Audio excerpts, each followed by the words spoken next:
I went down to the planet to pick up a recon team that had been compromised. When we got to the rendezvous point, our 4 recon guys were engaged with what looked like an entire company of Russians.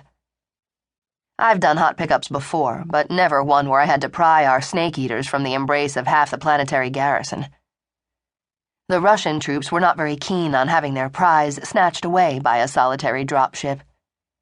As soon as I came swooping into the pickup zone, all kinds of shit came flying our way. Judging by the amount of handheld missiles launched from the ground, every other trooper in that company must have taken an anti-aircraft tube along for the chase. My threat scanner lit up like a pachinko parlor, and for a few minutes I was busy dodging missiles and pumping out countermeasures. All the while, the guys on the ground were screaming for us to come back and pluck them out of the mess.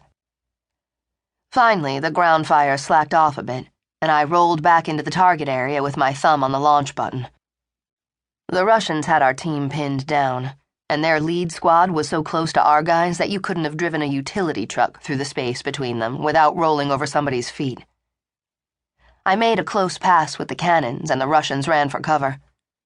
By then I had the attention of the whole company, and everyone aimed their rifles and belt-fed guns skyward and let fly. The small arms fire pinging off Lucky 13's armor was so dense that it sounded like hail in an ice storm.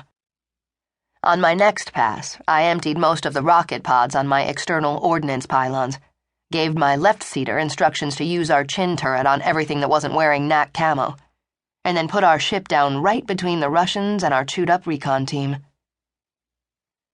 Staff Sergeant Fisher was the ballsiest crew chief I've ever had. He had that ramp down the second our bird hit the dirt, and he was out to help the injured recon guys into our ship, even though the incoming fire was churning up little dust fountains all over the place.